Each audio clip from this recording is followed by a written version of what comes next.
And welcome back to Your Yes is Needed. Continue with the Why Not series with my coach, Coach Cara, doing the part 2 from the last conversation that we had about the mindset, leaving a narcissistic relationship and how it left us, because I wasn't one, and also to there was like so much more to tap into it. Like there's like a lot of residue that is overlooked, and it's just not about the relationship parts. It's actually how it leaves you and why it's important to find yourself again, because if you don't find yourself again, you will become the person that they still wanted you to become. So even though you could be separated from this person or this relationship or this situationship, if you don't use every power and might to find yourself again, they still have a hold of you. It's crazy because you're not physically with them. You may not verbally talk to them no more. You may say, fuck them, and just cut them off. But like emotionally and internally, if you don't get yourself back, they still own a piece of you. Wild. And so we want to tap into that because I know she has experienced it. I talk about it all the time. And she talks about it all the time. So Cara, I want you to go ahead and, as we were like saying that the topic that we wanted to talk into, you go into a fuck everyone mode. Well, there's a reason why my camp is called Camp Fitzgerald, as I tell people. That man restored humanity in me. So that's the reason why, because I was like, fuck people. And so I totally get it. So you also went to that stage. Yes. Yeah. So you go ahead and talk about what did like, how did it sound like? How did it feel? Like, I ain't gonna lie, it felt good for a minute. Until I realized it wasn't me. Yeah. The narcissist aims to disempower you. And one of the main methods of that is through isolation. And so through the various methods of shedding away anyone that cared about me or meant something in my life, attacking friends, attacking family, the goal was to isolate me in order to better control me. If there's nobody around you saying you shouldn't be doing this, or this is not good, or this is harmful, or what the hell are you thinking? Then they can really tap into your brain, control it more, and they really leave you spinning. They leave you lost of your identity. They literally peel away every layer until you are absolutely nothing. That is like the perfect visual image. It's layer by layer to get to the core of your identity.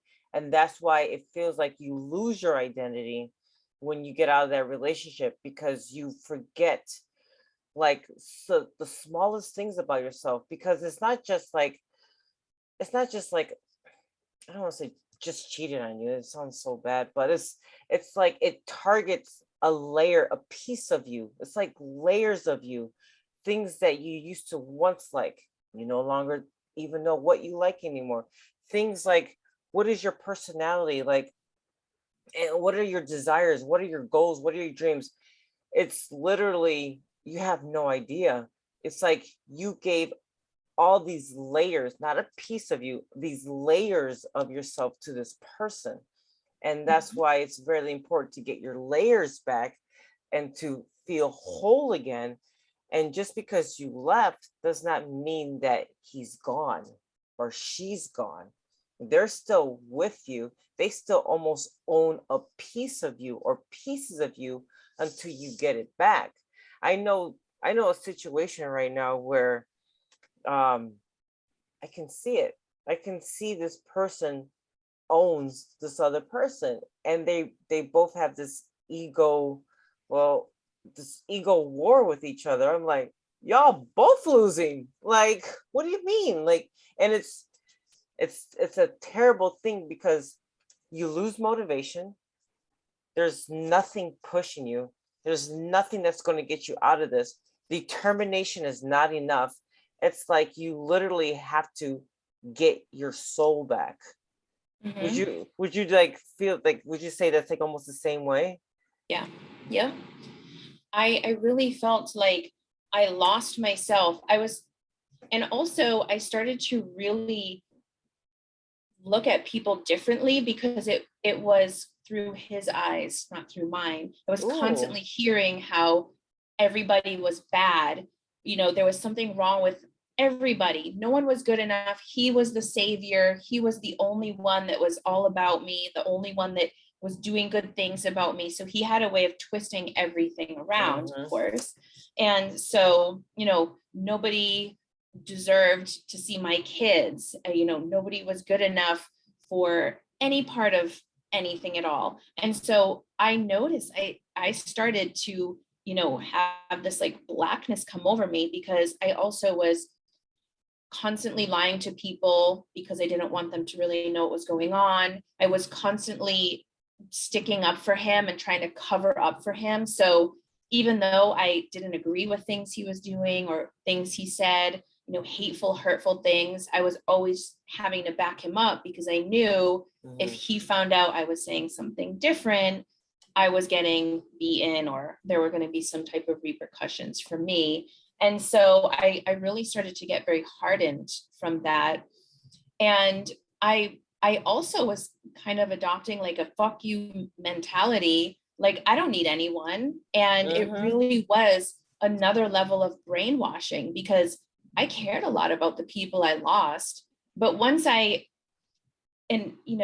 I said, for different reasons, they were pushed away or he did things that, any reasonable person would be like, I'm sorry, I can't be around for that. But I started to kind of be like, fuck you then. If you're not going to be around, I'm still here. Like, I'm still me.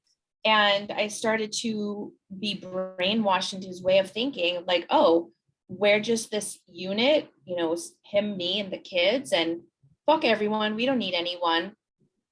And can I just jump into that real quick, what you just said right now? So I believe like deep down, this is why we become like messiahs, like because of that feeling of isolation where everyone left. And because of that feeling, we don't want that person to feel the same way. And so we jump in and we save them. And it's like, hey, I understand what rejection feels like. I too was rejected and I can be there for you. And I'm not going to leave you like they left me. And so we have this insane patience. And then, so this is why I say, like, everything you read is not for you. Like, everything is not for you. And this is the only downside of social media, because you can read and listen to whatever you want to feed the thing that's going to support your decision. And that's very dangerous because, like, yes, patience is a virtue. Patience is what's going to get you to the next level. Patience is not what you need for that fucked up relationship, because it's just going to get fucked up more. You don't need patience. You need an escape. So what will happen is we start justifying our actions and all of a sudden we read something that goes, oh, here's a sign. I just need to become more patient. And no, you cannot become patient with poison. And so what happens is when you, like right now, I have a roof that is leaking right now.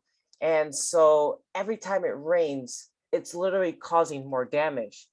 Now, delaying the work that needs to be done, being more patient with the roof is not going to fix the roof. It's just going to cause more damage because it's already causing damage. So we have to be careful what we read, so that we can put these band-aids all over us and go, oh, I just need patience. I just need to be more caring. I need to be a better listener. And so we put these band-aids on us and then like, oh, now I get it. And so what was the turning point? Because you talk to, now I'm going to tap into this topic. As a coach, you need patience. Okay. You need a next level patience.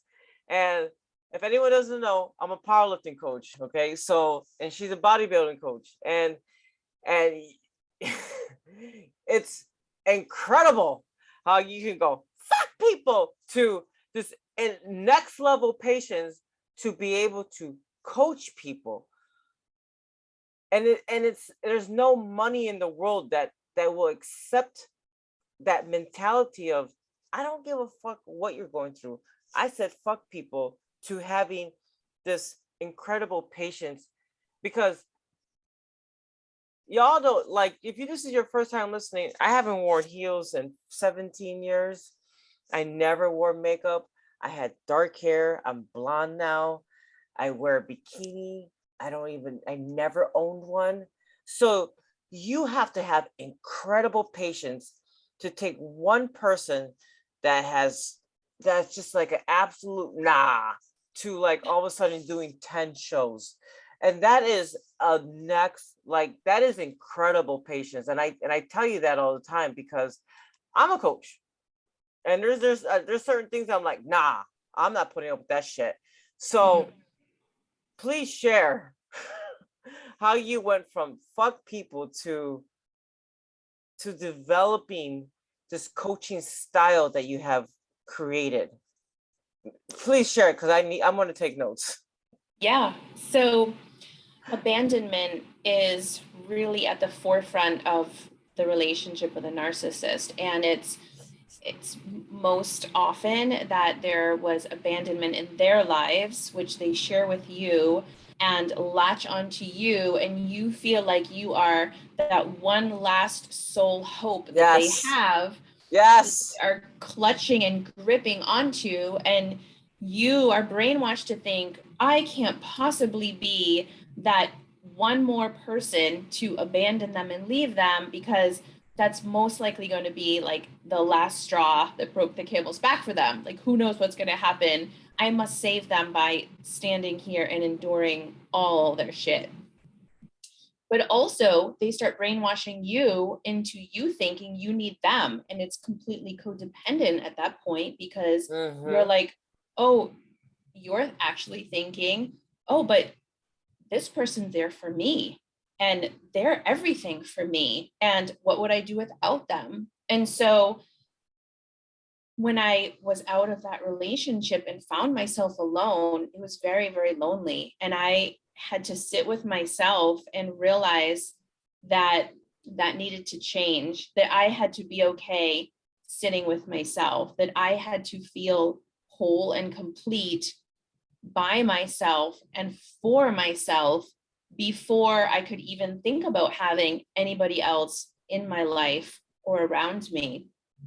And I didn't notice that right away because I started to, feel free to talk to people or be dating or whatever. And I quickly realized I'm just filling my time. This isn't deep, meaningful things. I'm just wasting my time and trying to get away from the deep work I need to do. It was just filling my time. It's just nothing that was going to get me to where I needed to be. And so I then was diligent about not allowing anything to take up my time or space that wasn't going to get me to a better place. And so sitting with myself and being happy with myself and working on myself was really, really important. And I then realized that what they say, your vibe attracts your tribe, really is true, because as I brought up my energy and I start vibrating on a higher level, and I'm now much more healed, and I'm not like seeping that, toxic oozing out of me, toxicity. I started to attract people into my world. And so I didn't go on this mission, like, with my megaphone, like, where's all the strong women at? Where are all these amazing ladies at? I really, at first, was like, I don't need anyone. And like I said, I really brainwashed myself.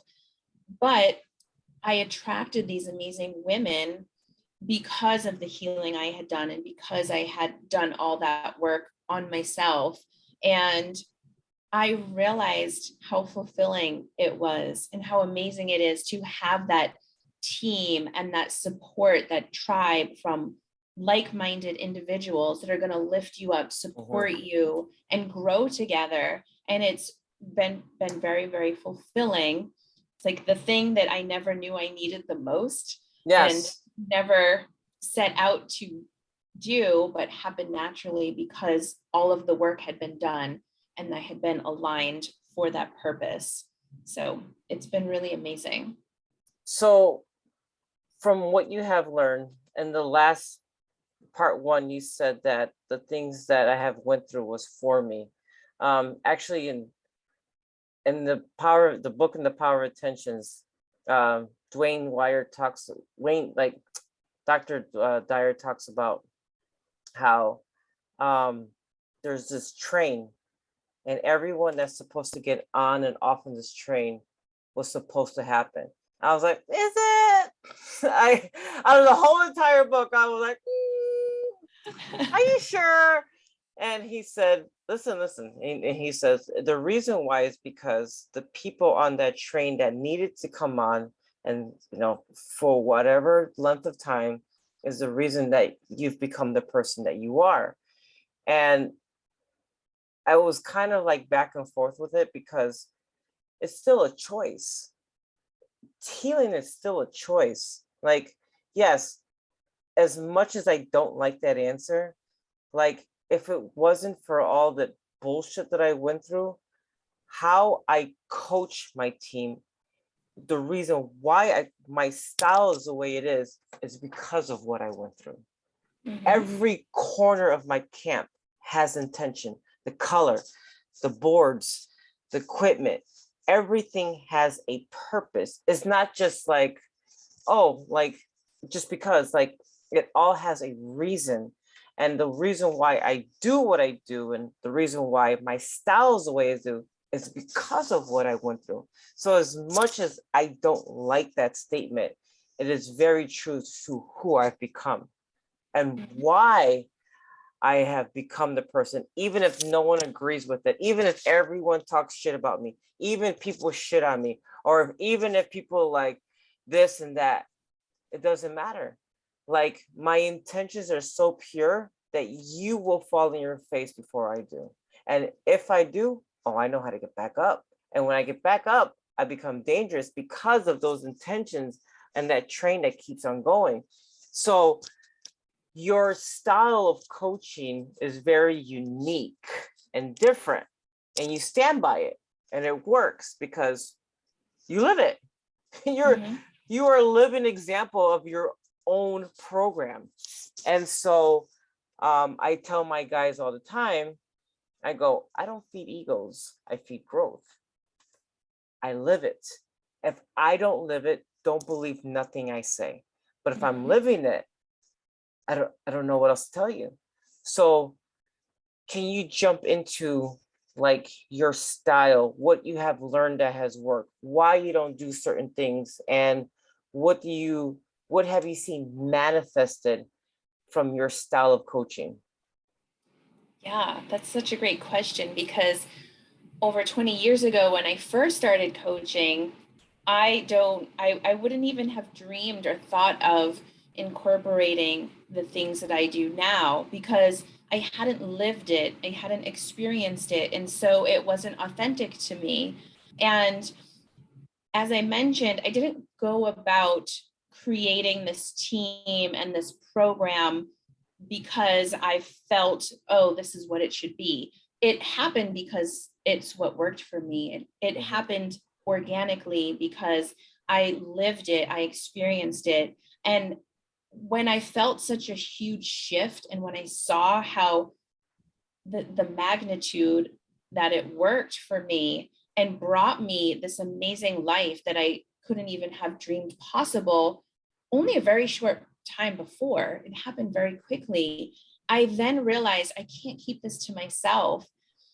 And I have to be authentic and I have to let people know. And if it worked for me, I'm 100% sure that this is going to work for others. And I felt that, like I said, it happened for me for a reason. And now I feel responsible to share that with others because I want to see all the amazing women be uplifted and achieve their dreams and elevate themselves and their lives to this whole new level that maybe they didn't even know was possible.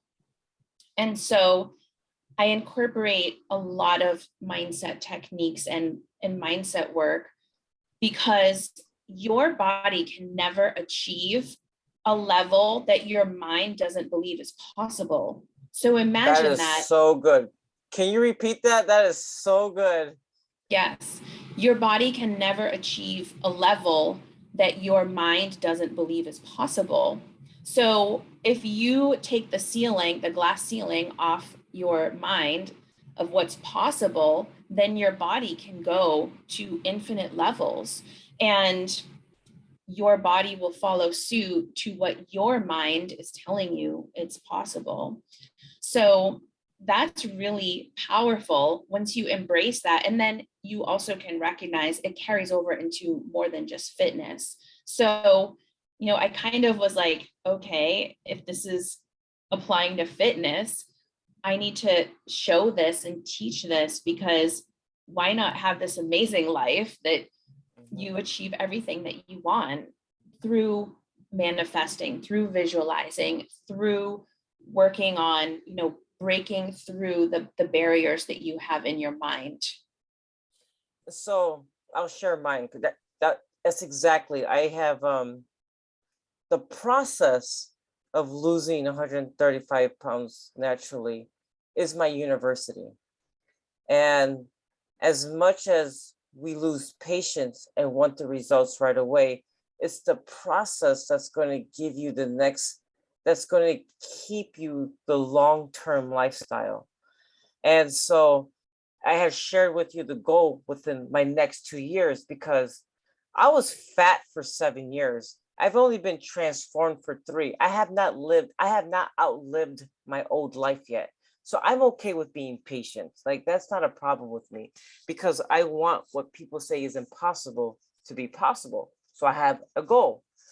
And I have the rest of my life. Like, I don't need to prove nothing right now. I'm good. That's where I'm at.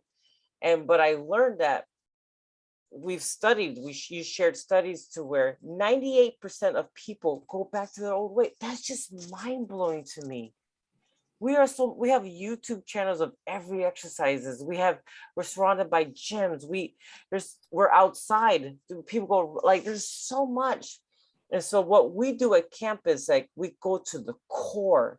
What is the core problem that it doesn't get you to your physical goals?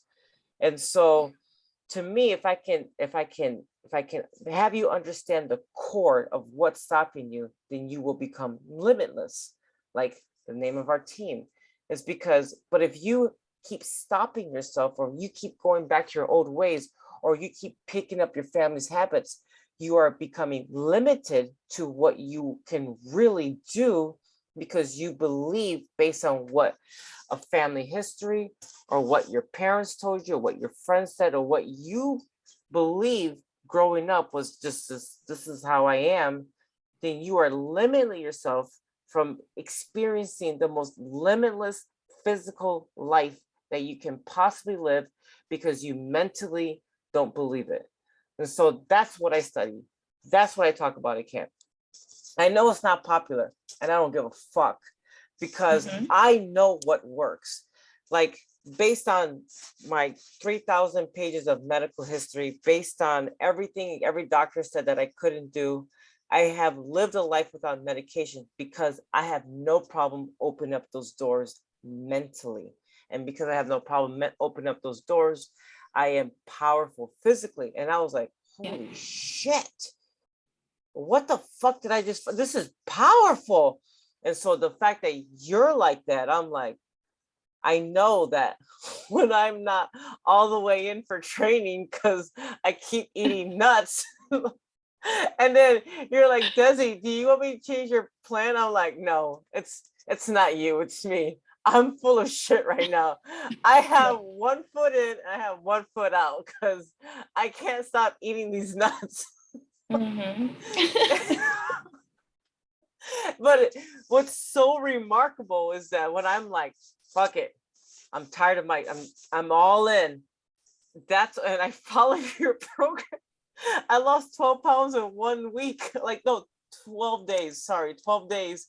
And I'm Yep. like, yeah, I'm full of shit. Like, I know it. Like, I know it because I know how powerful the mind is. It's almost like your mind is like, can you please make up your mind? Your body's like, can you please make up your mind so that I can manifest?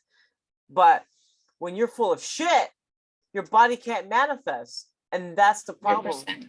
A lot of Yes. people are lacking transparency and they're all like, no, it's you. No, bitch, it's you. And I, I just sit there and I'm like, yeah. And so even just recently, I had someone give me a story of, wow, like, you're kidding me. Like, you know who I am, right? Like,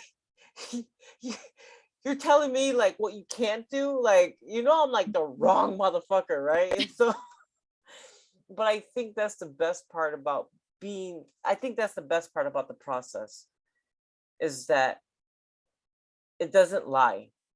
The Mhm. process reveals who you really are. And so,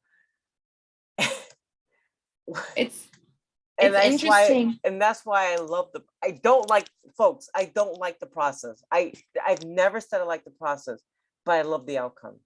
Mhm. And it's interesting what you just shared about even knowing the power of your mind and knowing how we can fall backwards into those traps. And as you mentioned, like, no, I just need to call myself out on my own shit. And It's that something. hurts. That hurts.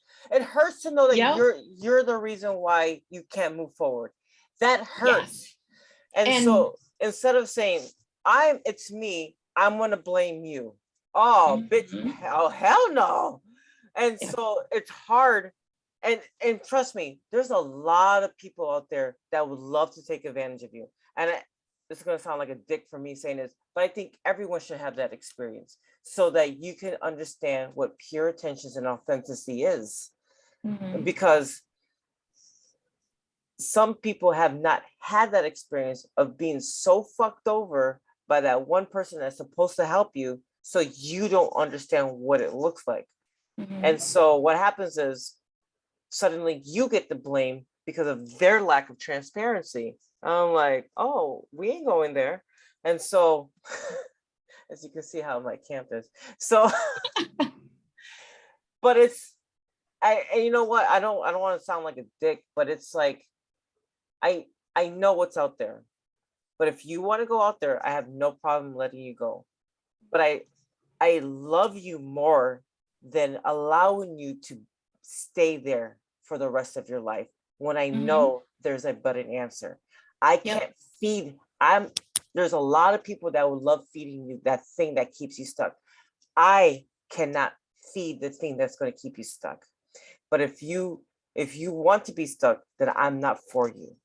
And Yep. that's why I have no problem. Like, maybe of course they're not gonna like the answer. I tell them I don't like the answer, but I can't feed the thing that's gonna keep you stuck. And so you're Yep. able to relate to that to where you're like,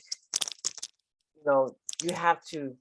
And me and Wendy have been upfront about like you like, wow, it's like this is the progress that happened. Like, well, to be honest, like there has been some snacks here and there. And you're like, but it's hard as a coach because then it makes you question yourself, like, man, am Mhm. I doing when the athlete lacks transparency, it's hard to help the person that lacks transparency. Would you agree? Yes. And to your point, there's some people that are just not ready to look inside themselves and get unstuck. And so they stay in their cycle of being stuck because it's comfortable, because they live there and so they know it well. And Yes. it's easier to blame somebody else than to look deep inside yourself and call yourself out on your story. And it's a continuous process. As I mentioned, even knowing how it works, we can fall in victim of our own story and, playing small. And I'll give you an example for myself. Even knowing how this all works, having just had my fourth baby last year, and having the postpartum journey that can be very difficult to navigate and looks different for everybody, I started to feed into my story of my body's broken. And I have gone through physical therapy for several different things. So there have been issues there, but the story I was telling myself is my body is broken. My body is broken. It can't handle it. And so I wanted to blame everything else. Like, oh, I've got this knee and I've got this, and it was keeping me stuck. And I was just spinning my wheels. And until the day that I called myself out on my own story and was like, no, hold on. You're telling yourself the story that's replaying over and over and over of your body's broken.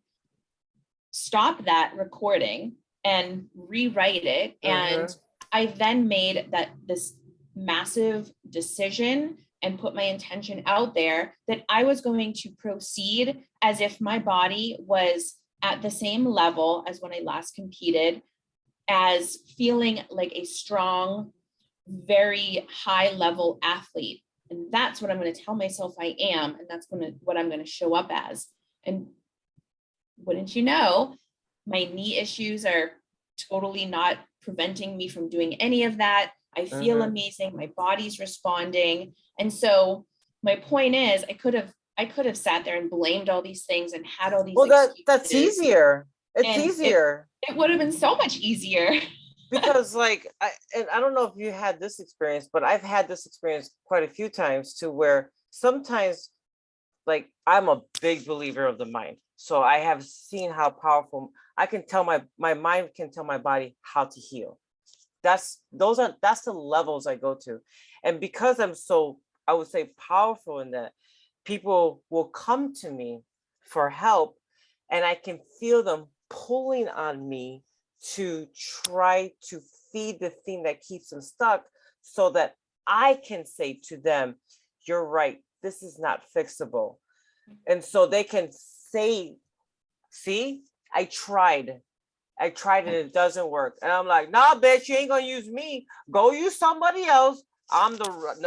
You're not gonna, I know what you're pulling on. So I'm able to identify when people pull on me for certain things to feed the thing that they need confirmation on to become the person that they want to become stuck for the rest of their lives. I know you can be able to relate to that. Yeah, I almost like to use this analogy. It's like they want you to throw the life raft out to save them, but they're just out of reach, and you're like, give me your hand, I'll help you. And they're like, and it's like, it sounds good, but they don't want to do the work to get there. And so they'd rather stay, in that world, wallowing in their shit, in their low energy, low vibe life, because it's comfortable, it's easy, and they don't want to help themselves. And so you can't throw that life raft out and help somebody if they're not willing to help themselves. And that's where people don't recognize, I can't help you if you're not going to show up for yourself. There's only so much we can do. And that's where the blame comes in. And it is hard being a coach to not take that in personal and absorb it, take it personally, and then start to doubt yourself or question yourself. But it's got to be a relationship where two people are meeting in the middle. And those are the people that excel to these great heights, and people that I see come onto the team and achieve all their goals.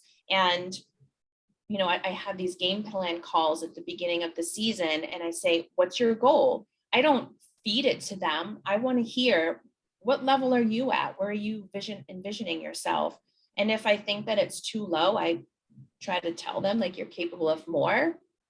And sometimes people have these amazing, big, lofty goals, but the way they're showing up in their daily lives does not match, and they're never going to reach it. But it's so much easier for them to blame you and blame the program and blame whatever the coach didn't do, instead of recognizing you got to meet me halfway. You've got to do the work. Exactly. And with 1 minute left, it has to be on part 3. Can you go ahead and share your information, like your Instagram? And my Instagram is at Coach Cara V, not Coach Crave. My last name is Vapacelli, so it's Coach Cara V. And on Facebook, Cara Vapacelli Fitness. Website is caravapacelifitness.com. And Team Rise is our contest prep team. Women only, 100% female owned and operated, which I'm very proud of. And I also do work with lifestyle competitors. And I do have another program called Look Like You Compete for anybody that wants to work with me and my amazing team of coaches and not get on stage. Nice. That program came after I started competing. This is a trap from the Lord. Thank you again. There will be a part 3, guys. Yes. Thank you so much. Thank you.